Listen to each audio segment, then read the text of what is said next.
Hello, everyone. Welcome to day 175 of Couch to Clutch. Let's get right into last week's data.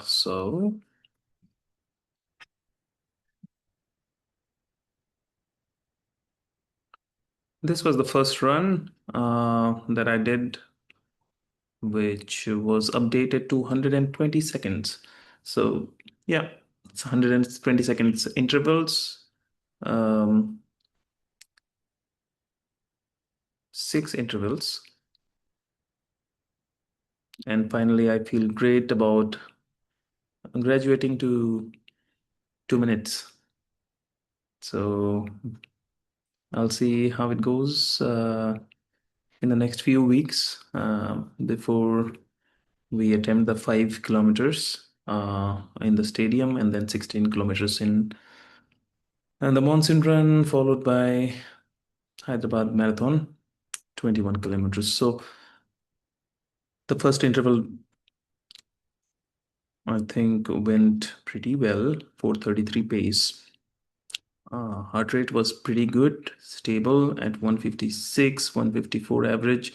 So these are averages. Of course, it has a curve that goes above 160. But yeah, pretty consistent pace, 433, 433, and dropped down a little bit. Probably I slowed down a little bit. 446, then 437, 444, and the final one I really pushed at 419. So my coach was very happy with this and he increased it to 8 intervals for this week. So yeah, I think we nailed it. And then in the Saturday, I did go and do this aerobic HM pace intervals. And this time I did it in the same track, in Gachibowli practice track. It's the first time I did a long run there. And it turned out to be because I just wanted to benchmark myself where my actual HM intervals are without any elevation changes. Um, Turned out pretty good. I started really slow. Um, there's a framework that I usually go with is restraint, hold, commit. So the first one third of the race, you have a lot of motivation, and that motivation can really run thin after a point of time when you're hitting the middle part of the race, which is the hardest part. So initially, you should restrain yourself from going too fast.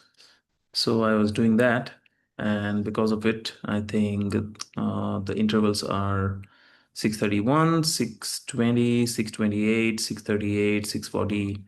So it kept on climbing at 658 because I was not trying to push more than a particular heart rate like 148, 149.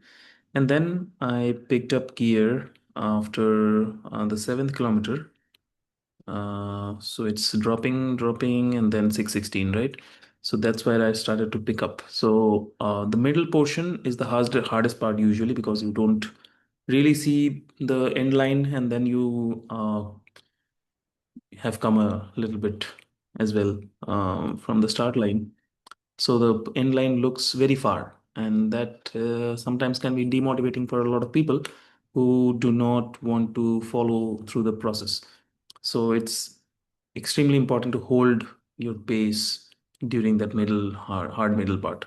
And the end is usually easier because then you can see that, okay, now I have just 3 kilometers, 4 kilometers to go, and 5 kilometers to go, or something like that. If it's a full marathon, of course, it would be another 14 kilometers to go. But once you have crossed the middle part, it becomes usually easy.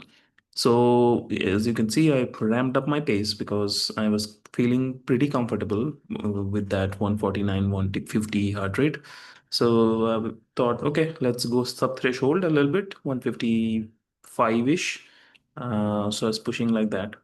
Then, of course, the pace picked up 616, 630. It dropped a little bit because of some fatigue, I would say, because I still am Not really trained for a half marathon completely. So the pace drop is sometimes there just because there is some muscular fatigue. And then it picked up in the last kilometer, and then the finish to the sprint to the finish, 400 meters sprint that went pretty well at 4:43. Um, Recovery heart rate was 134 after that, which was a little bit on the higher side. I usually go for 120 recovery heart rate, but after a peak of 175 or something like that. But then I think this hard run um, I did run a little bit hard, I would say. So it was a huge training stress run, I would say. And the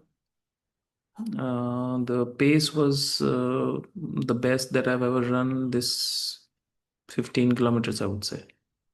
It was around 7:05 pace. So, yeah, I'm approaching below sub 7 now, I think, for the half marathon, which feels pretty encouraging.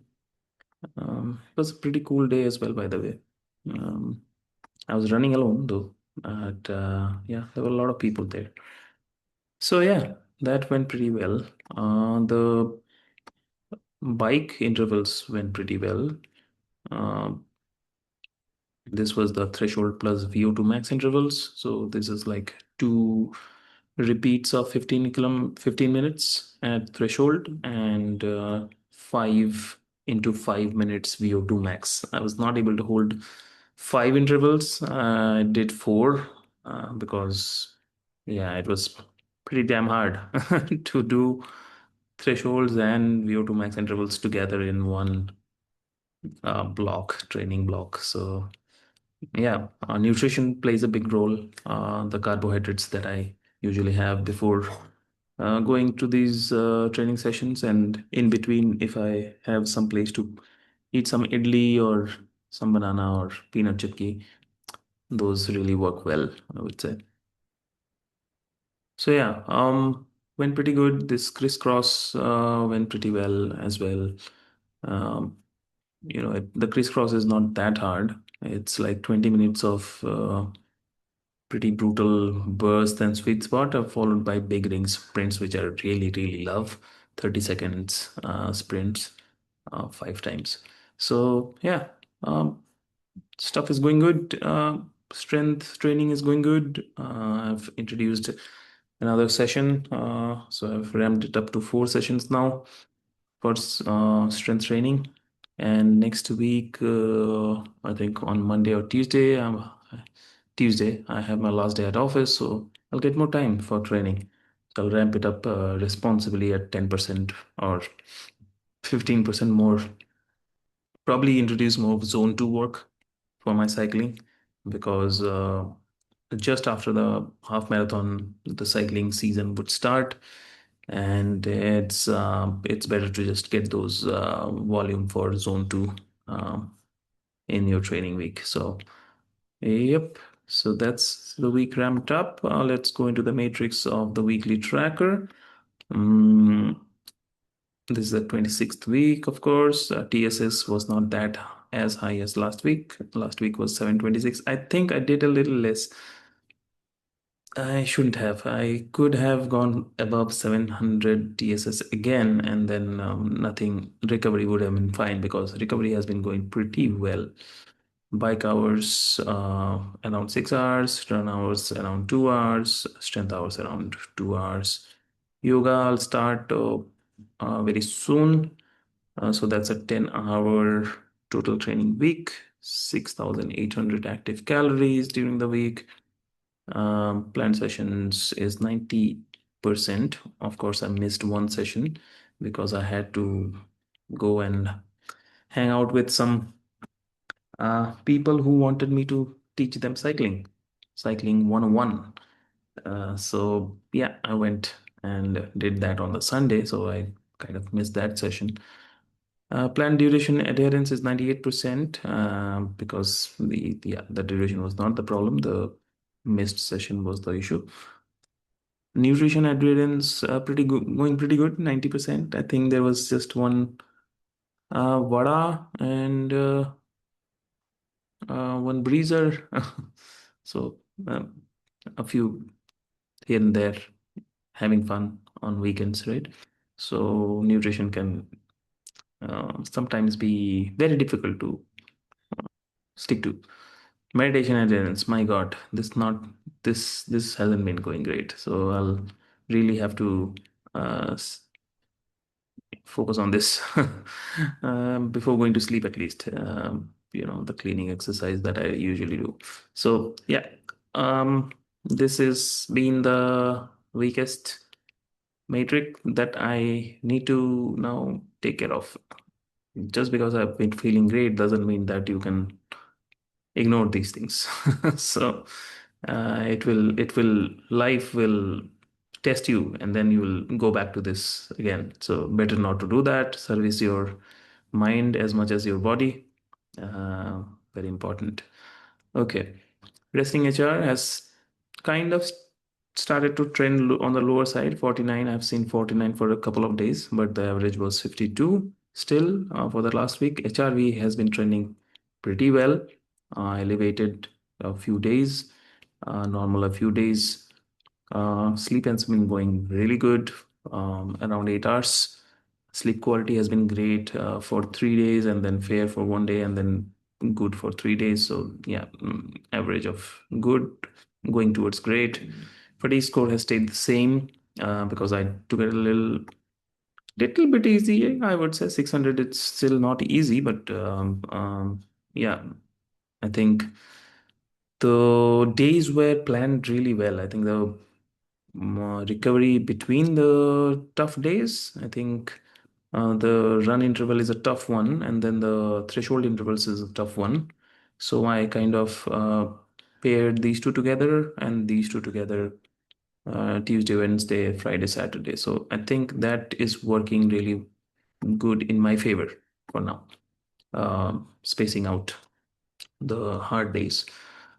Weight, I haven't really checked. It might be around this, so I'm not really worried about the weight right now, or any kind of outcomes. But what I see on my watch is VO2 max has gone up by 1 point. I'm really happy to see that. The more you age, your VO2 max starts to trend downwards. But for me, I wanted it to go in the opposite direction. So, yeah, why not? Cycling watts, I haven't checked. My coach is now saying, okay, it's time for you to now uh, test your FTP finally. So, yeah, I'll do it whenever I find time. Not really interested in that as well, to be very frank. Uh, as of now, I'm just focused more in these athlete training matrix and consistency ones and the recovery ones, not really on the outcome ones. But once in a while, it's good to see what outcomes you are getting so that you know that you're heading in the right direction or not, right? And zone 2 cycling EF has gone up a little bit as well to 1. Running threshold pace has also improved to 637, which I don't agree with. I think my watch is lying to me. It is much better than this, is what I believe. Okay. Because I saw in my HM intervals as well, I was running much below the threshold, and it was still, you know, 630s most of the times. So I'm pretty sure that threshold pace is much better than 637. Okay. If not much better, I would say at least 20 seconds, like 617, 615, or something like that. Okay. Weekly protocol time. There's a lot. So I've tried to keep it, uh, one per week still. So there is one that I'm kind of following these days, at least once in 15 days, a 24-hour fast. So if you saw this picture of mine, yeah, this one. So this one was because of 21-day fasting, water fast. So I'm kind of accustomed to do fasting, but the problem is you tend to lose a lot of muscle when you do very long fasts. So what I found out was the sweet spot. If you're not getting fatigued, if you're getting fatigued, that's a no go zone. Okay, but right now I'm feeling pretty comfortable. So uh, a 24-hour fast or a 36-hour fast works really well. Once in a while, though, you know. And on the days where you are not training, of course, you're not going to train fast and train. That's going to be a disaster. Okay. But on your recovery days, if you're feeling fine after a hard day or say a long run day or a long cycle zone 2 day, I think a 24-hour fast on a Monday doesn't really hurt. Um, some people do it for Lord Shiva. I think Shiva was a party goer as well. Uh, he might have partied like us on Sundays and then took a rest day on his gut for the next day, right? Jokes apart, I think it's a great way to encourage people to do a fast week because fasts have really good um, benefits, a lot of benefits. After 18 hours of fasting, there is something called autophagy that happens in your body, cellular regeneration. Basically, all the old cells they kind of start to die, and then new cells regenerate in their place. So basically, you're getting younger in um, yeah, in theory, you get younger. Still have to see if you really do. But yes, after the 21-day fast, I kind of started to look very young, and my skin was glowing. Everyone was asking me what happened. You were glowing. I think yeah, it's true that you get a lot of benefits for cellular regeneration after 72 hours. I think 24 to 72 hours, you also get stem cells regeneration. So there's a lot of benefits other than just the regular ones that people talk about. That keto, your ketones would start to fire up, and you will burn fat and all of that. That's the start, of course, but there are other benefits as well. I think there is a study that also said that I'm not too sure about it, but if cancer cells cannot really um, feed on glucose, then they might have a chance to die because of that fast. So yeah, fasting I think is this one of the common ground between all the religions. All the religions they encourage fasting for some reason. And the reason is, it has been known to mankind that it is a beneficial thing to do once in a while. Okay. So I completely, am on that train of thought for athletes as well, that once in a while, it's probably good to fast. It has given me a lot of benefits. It has made me a lot fat adaptive. I don't really feel hungry after rides as other people do or during the rides even.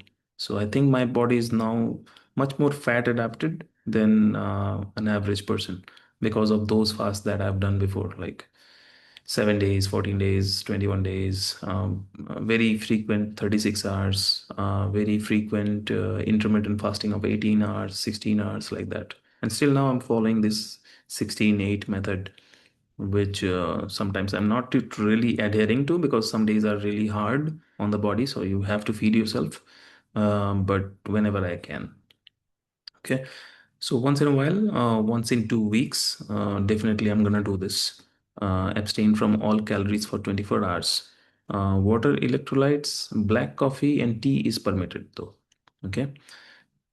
Finish with a protein-rich food balance meal when you're starting your fast, and avoid any hard training during the fasting period.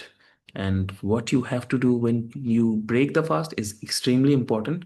That's the protocol that I'm going to discuss next week. But uh, you know, breaking the fast is equally important as the fast, by the way. Just like how recovery is as important as training, it's the same thing. Uh, this fast will put a little bit of stress on your body, And when you refeed yourself, that becomes extremely important what you refeed yourself. If you refeed with the wrong food, of course, your gut will be healed by the time a little bit when you're fasting. But if you feed it the wrong food, your gut is going to go back to square one where it, and might be some repercussions. I mean, some consequences of doing it wrong as well. Sometimes people have died from a very long fast and then feeding themselves the wrong food. So, extremely important to uh, take care of the refeeding. Okay, you can start say at Sunday 8 p.m. and then at Monday 8 p.m. you can have something which I'll talk about next week. Or you can fast till the breakfast of Tuesday. So that makes it usually 36 hours. 36 hours is a good fast, a good 1 day fast, 1.5 day, because it maximizes your time when you are in autophagy, because autophagy usually starts after 18-20 hours. Uh, for some people might be 16 hours, but anyway, it starts late. So mm, because it starts late, you would want to maximize the time that you are under autophagy and your cellular regeneration is going great. Okay. The secondary benefit, the primary benefits, the primary variables that it hits is your metabolic flexibility, your insulin sensitivity. So insulin sensitivity, I can vouch for it.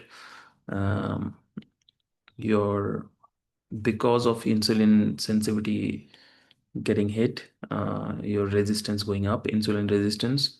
There's always these hunger problem, right? That I used to also have. And that is terrible because that is the cause of most of the problems in metabolic syndrome we see these days. Most of it. And most of it is because of the gut. Uh, you name it.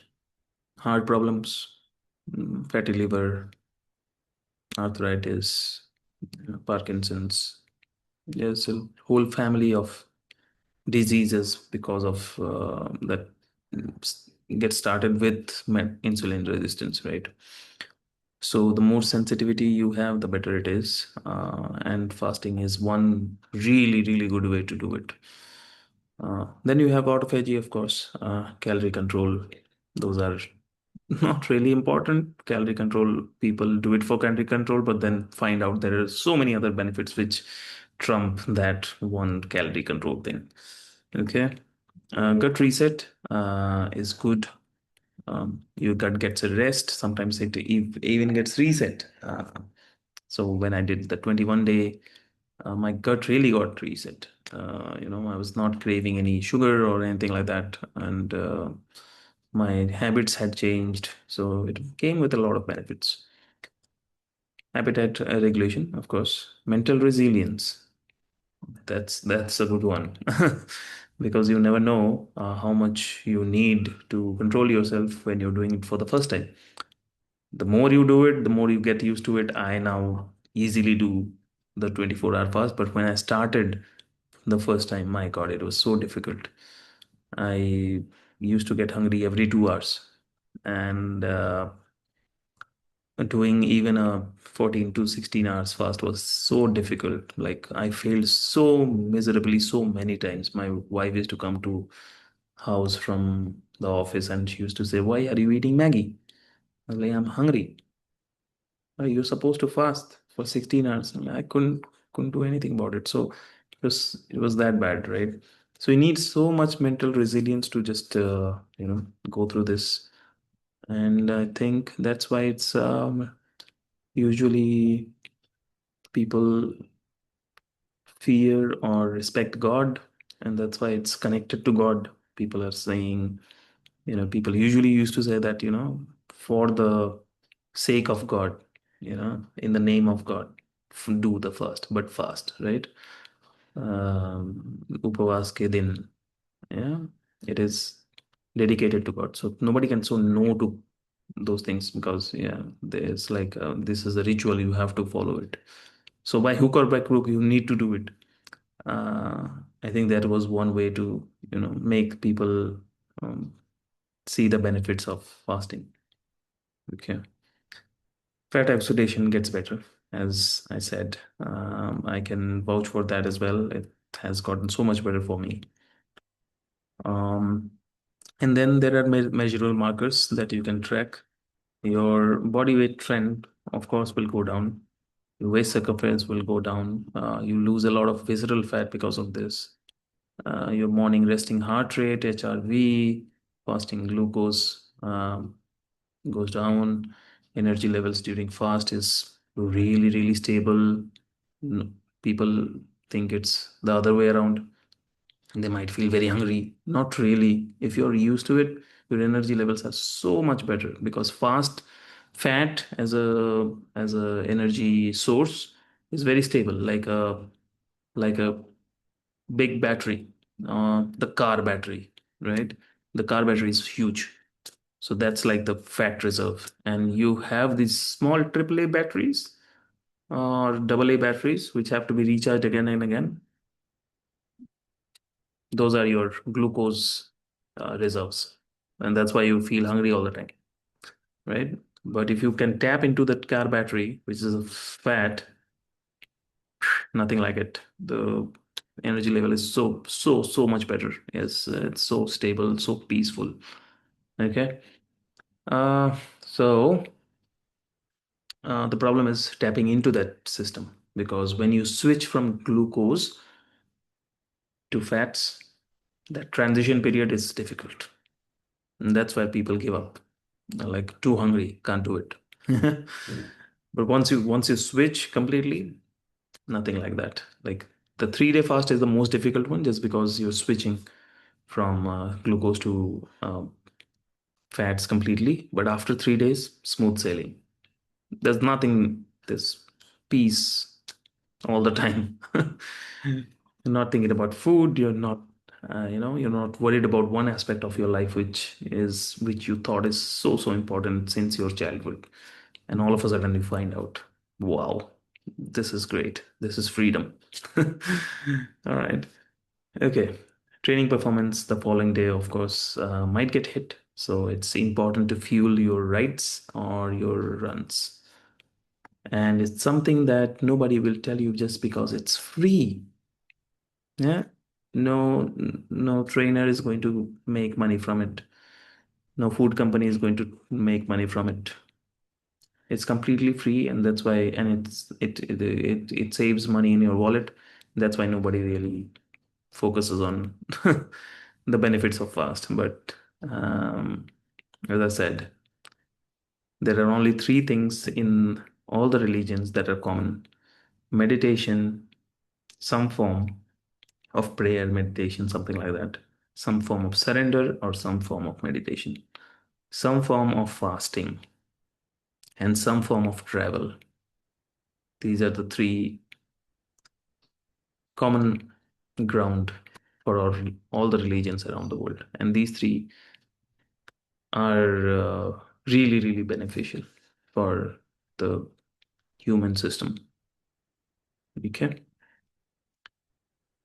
I think this has been a pretty long video. So next week we'll meet again with that protocol for how to break the fast. Until then, keep shining. I'm Rajit from Diary of a Cyclist. See you next week. Bye bye.